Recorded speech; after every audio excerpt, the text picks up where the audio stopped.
പാലക്കടവ് കണക്കൻ കടവിലെ അനധികൃത കരിങ്കൽ ക്വാറിയിൽ നിന്നും കരിങ്കൽ കടത്തുകയായിരുന്ന ടിപ്പർ ലോറികളും JCBയും ട്രാക്ടറും പോലീസ് പിടിച്ചെടുത്തു.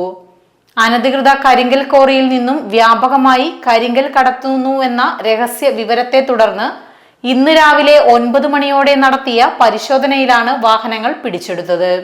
നിലമ്പൂർ സ്റ്റേഷനിലെ SI തോമസ് കുട്ടി ജോസഫിന്റെ നേതൃത്വത്തിൽ നടത്തിയ പരിശോധനയിലാണ് കരിങ്കൽ കയറ്റാൻ എത്തിയ 10 ടിപ്പർ ലോറികളും കരിങ്കൽ ക്വാറിയിലുണ്ടായിരുന്ന ഒരു ട്രാക്ടറും ഒരു JCBയും പിടിച്ചെടുത്തത്.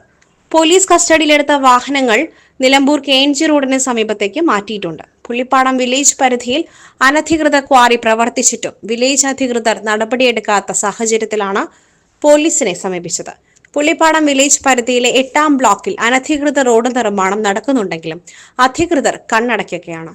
രാഷ്ട്രീയ ഭൂമാഫിയ ഉദ്യോഗസ്ഥ കൂട്ടുകെട്ടാണ് പുള്ളിപ്പാടം വില്ലേജിൽ ലൈസൻസ് ഇല്ലാതെ കരിങ്കൽ ക്വാറി പ്രവർത്തിക്കുന്നതിനും റോഡ് നിർമ്മാണങ്ങൾ തുടരുവാനും കാരണമാകുന്നത്. SS Gold, Pure Gold. SS Group, Nilambur.